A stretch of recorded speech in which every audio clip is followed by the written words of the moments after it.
എന്താണ് ഇൻ്റലിജൻസ്?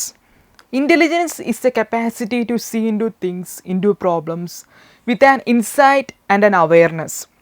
ഒരു കാര്യത്തിലേക്ക് അല്ലെങ്കിൽ ഒരു പ്രോബ്ലത്തിലേക്ക് കൂടുതൽ ഇൻസൈറ്റോടെ, അവെയർനെസ്സോടെ, ഇൻഡെപ്തോടെ അതിനെ അനലൈസ് ചെയ്യാനും ഒബ്സർവ് ചെയ്യാനും ഉള്ള ഒരാളുടെ ഒരു ഒരു ഒരു ക്വാളിറ്റിയാണ് നമ്മൾ ഇൻ്റലിജൻസ് എന്ന് പറയുന്നത്. സോ ഇൻ്റലിജൻസ് എന്ന് പറയുന്നത് എല്ലാവർക്കും ഉള്ളതാണോ, അതോ കുറച്ച് പേർക്ക് മാത്രമേ ഉള്ളൊരു സംഭവമാണോ? യാഥാർത്ഥ്യം എന്ന് പറയുന്നത്, ഇൻ്റലിജൻസ് എന്ന് പറയുന്നത് എല്ലാവരിലുമുള്ള ഒരു ഇൻബോൺ ക്വാളിറ്റിയാണ്. അത് നമ്മൾ നമ്മുടെ ജീവിത സാഹചര്യങ്ങളിലൂടെയൊക്കെ നമ്മൾ ജീവിക്കുന്നതിനനുസരിച്ചുള്ള ജീവിതത്തിൻ്റെ ചലഞ്ചസ് ഒക്കെ ഫേസ് ചെയ്യുന്നതിലൂടെയാണ് നമ്മുടെ ആ ഒരു ലെവൽ ഓഫ് ഇൻ്റലിജൻസ് നമ്മൾ ഗ്രോ ചെയ്യുക എന്ന് പറയുന്നത്. ജീവിത രീതി മൂലം മാത്രമല്ല, അല്ലാതെ വേറെ വഴികളിലൂടെയും ഒക്കെ തന്നെ നമുക്ക് ഇൻ്റലിജൻസ് ഗ്രോ ചെയ്യാനുള്ള മാർഗ്ഗമുണ്ട്. അത് നമ്മൾ ഈ വീഡിയോയിൽ ഡിസ്കസ് ചെയ്യുന്നതായിരിക്കും, എങ്ങനെ നമുക്ക് നമ്മുടെ ഇൻ്റലിജൻസ് ഗ്രോ ചെയ്യാം എന്നുള്ളതിനെക്കുറിച്ച്.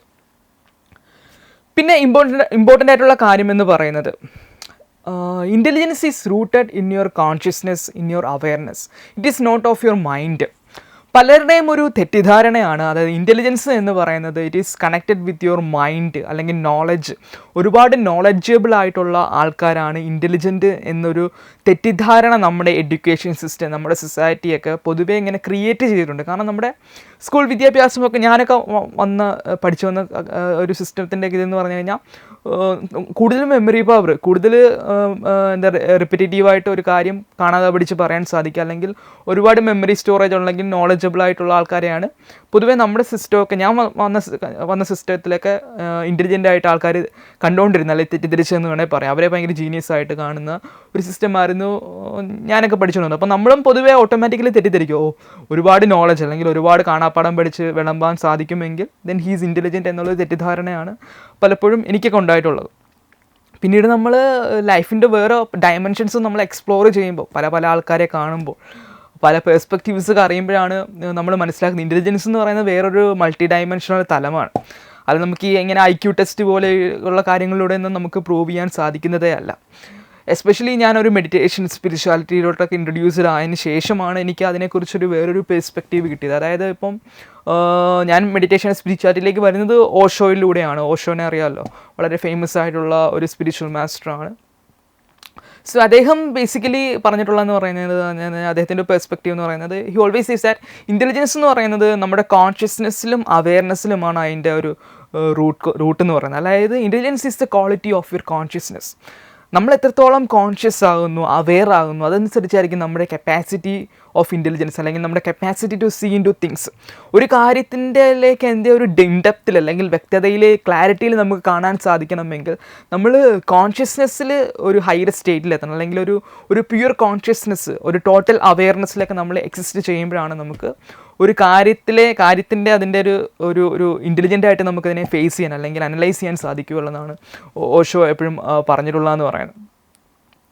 അതായത് ഈ ഒരു പ്യുവർ കോൺഷ്യസ്നെസ് അല്ലെങ്കിൽ ടോട്ടൽ അവെയർനെസ് എന്നുകൊണ്ട് ഉദ്ദേശിക്കുക എന്ന് പറയുന്നത്, നമ്മൾ നോർമലി ജീവിക്കുക എന്ന് പറയുന്നത് നമ്മളൊരു പ്യുവർ സ്റ്റേറ്റ് ഓഫ് കോൺഷ്യസ്നെസ്സിലല്ല, നമ്മൾ കോൺഷ്യസും അൺകോൺഷ്യസുമായിട്ടുള്ള ഒരു മിക്സഡ് സ്റ്റേറ്റ് ഓഫ് കോൺഷ്യസ്നെസ്സിലാണ് നമ്മൾ എക്സിസ്റ്റ് ചെയ്യുക എന്ന് പറയുന്നത്. ഈ മിക്സഡ് സ്റ്റേറ്റ് ഓഫ് കോൺഷ്യസ്നെസ്സിൽ നിന്നും ഒരു പ്യുവർ ഫോം ഓഫ് കോൺഷ്യസ്നെസ്സിലേക്ക് നമ്മൾ എത്തിയാൽ മാത്രമേ നമ്മുടെ ഇൻ്റലിജൻസ് പ്രോപ്പറായിട്ട് വർക്ക് ചെയ്തുള്ളൂ. അതായത് നമ്മളിപ്പോൾ ചുമ്മാ കോൺഷ്യസ് ആയിട്ട് ഇരിക്കുമ്പോൾ പോലും നമ്മൾ കോൺഷ്യസ് ആണ്, ഒരു മൈന്യൂട്ട് ഫ്രാക്ഷൻ ഓഫ് അസ് നമ്മൾ കോൺഷ്യസ് ആണ്.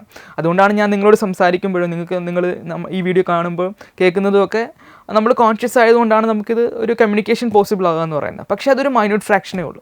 നമ്മൾ കോൺഷ്യസ് ആയിട്ട് ഇരിക്കുമ്പോൾ തന്നെ നമ്മൾ പല ചിന്തകൾ വരുന്നുണ്ട്, നമ്മൾ ഇടയ്ക്ക് ആബ്സെൻറ്റ് മൈൻഡായി പോകുന്നുണ്ട്, വേറെ തോട്ട്സ് ഇടയ്ക്ക് കയറി വരുന്നു, ഇടയ്ക്ക് നമ്മൾ ഡ്രീം ചെയ്യുന്നു.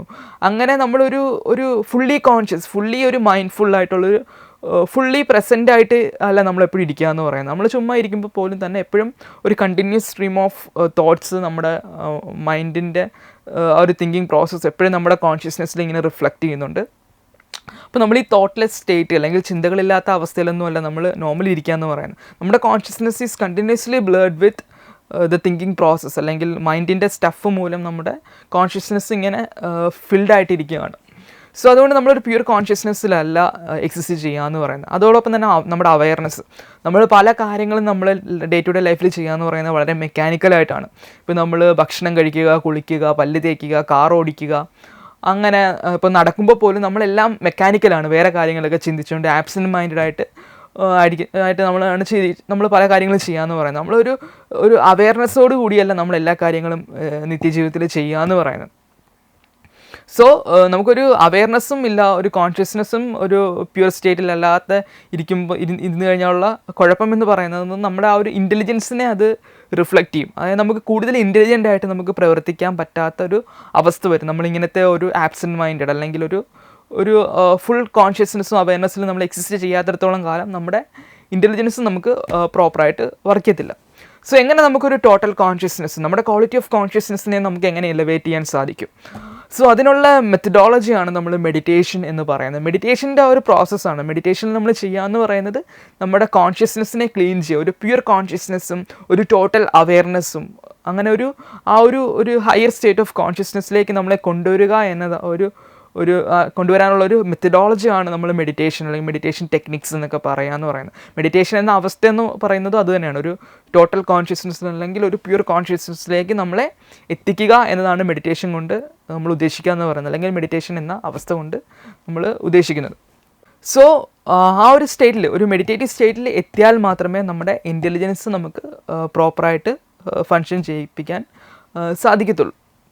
പിന്നെ ഇൻ്റലിജൻസ് ഗ്രോ ചെയ്യാൻ വളരെയധികം ഇമ്പോർട്ടൻ്റ് ആയിട്ടുള്ള ഒരു കാര്യമാണ് നമ്മളൊരു ഫ്രീഡത്തിൻ്റെ പുറത്ത് നമ്മൾ ജീവിക്കുക എന്ന് പറയുന്നത്. നമ്മുടെ ഇഷ്ടത്തിനനുസരിച്ച് നമ്മുടെ നേച്ചർ എന്താണോ പറയുന്നത്, നമ്മുടെ ഉള്ളിൽ എന്താണോ ശരി, അതിനനുസരിച്ച് നമ്മളൊരു ഫ്രീഡത്തിൽ പുറത്ത് നമ്മൾ ലൈഫിനെ എക്സ്പ്ലോർ ചെയ്ത് ജീവിക്കുമ്പോഴാണ് നമ്മുടെ ആ ഒരു ഇൻ്റലിജൻസ് നമുക്ക് ഗ്രോ ചെയ്യാമെന്ന് പറയുന്നത്. അല്ലാതെ നമ്മൾ ഒബീഡിയൻ്റ് ആയിട്ട് നമ്മൾ ഒരുപാട് സിസ്റ്റത്തെ, നമ്മുടെ കൾച്ചറിനെയും ബിലീഫിനെയൊക്കെ നമ്മൾ ഒരുപാട് അതായത് നമ്മളെ റിപ്രസ് ചെയ്തുകൊണ്ട്, അതായത് നമ്മുടെ ഉള്ളിൽ വേറൊന്നായിരിക്കും ഒരു കാര്യം പറയുന്നു, പക്ഷെ നമ്മൾ പുറമേ കാണിക്കുന്നത് വേറൊന്നും. അങ്ങനെ ഒരു സ്പ്ലിറ്റ് പേഴ്സണാലിറ്റി അല്ലെങ്കിൽ ഒരു ഹിപ്പോക്രസിയിൽ നമ്മൾ ജീവിക്കുകയാണെങ്കിൽ നമ്മുടെ ഇൻ്റലിജൻസിന് ഗ്രോ ചെയ്യാൻ വളരെ ഡിഫിക്കൽട്ടായിട്ടുള്ള ഒരു കാര്യമായിരിക്കും.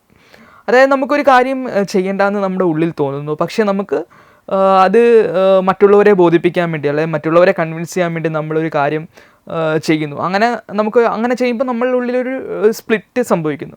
നമ്മുടെ നേച്ചർ പറയുന്നു ചെയ്യേണ്ടതെന്ന്, പക്ഷേ മറ്റുള്ളവരെ ബോധിപ്പിക്കാൻ, നമുക്ക് വേണ്ടപ്പെട്ടവരെ ബോധിപ്പിക്കാൻ വേണ്ടി നമ്മളൊരു കാര്യം ചെയ്യുന്നു. അങ്ങനെ നമ്മൾ പലപ്പോഴും പല സിറ്റുവേഷൻസും വരാറുണ്ട്. മറ്റുള്ളവരെ തൃപ്തിപ്പെടുത്തുക അല്ലെങ്കിൽ നമ്മുടെ ഹയർ അതോറിറ്റീസ്, നമ്മുടെ മുകളിലുള്ള പവർഫുൾ ആയിട്ടുള്ള ആൾക്കാരെ നമുക്ക് തൃപ്തിപ്പെടുത്തേണ്ട സാഹചര്യങ്ങളൊക്കെ വരും. എപ്പോഴും നമ്മൾ കൺവീനിയൻ്റ് ആയിട്ട് ചിന്തിക്കുക എന്ന് പറയുന്നത് അവരെ ഒന്നും പിണക്കണ്ട, അവരെ ഒരു പ്രോബ്ലം ഉണ്ടാക്കണ്ടല്ലോ എന്ന് ക്രിയേറ്റ് ചെയ്യണമെന്ന് വിചാരിച്ച് നമ്മൾ നമ്മുടെ ഇഷ്ടങ്ങളെ മറന്ന്, നമ്മുടെ ശരിതെറ്റുകളെ മറന്ന് എന്താണ് കൺവീനിയൻറ്റ്, എന്താണ് കുഴപ്പങ്ങളൊന്നും ഇല്ലാത്ത ഒരു ഒരു കംഫർട്ട് സോണിൽ എപ്പോഴും നമ്മൾ നിൽക്കാൻ നോക്കും. പക്ഷെ അങ്ങനെ നിൽക്കുമ്പോൾ എന്ന് പറയുന്നത് നമ്മുടെ ആ ഒരു നേച്ചർ, നമ്മുടെ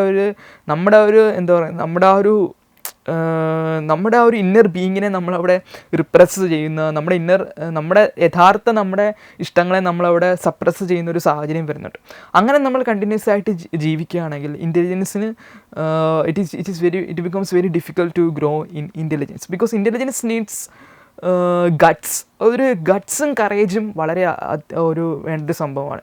നമ്മുടെ കറേജും ഗട്ട്സും ചലഞ്ചിങ് ആയിട്ടുള്ള സിറ്റുവേഷനെ ഫേസ് ചെയ്ത് നമുക്ക് നമ്മുടെ ഇഷ്ടത്തിനനുസരിച്ച് നമുക്ക് ഒരു ലൈഫിനെ മുന്നോട്ട് കൊണ്ടുപോകാൻ സാധിക്കാൻ ഇറ്റ്സ് ഡിഫിക്കൽട്ട്.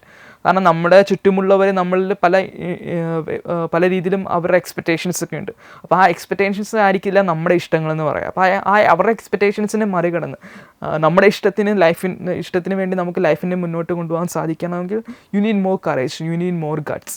സോ ആ ഒരു ഫ്രീഡം എന്നത് വളരെ ഇമ്പോർട്ടൻ്റ് ആണ്.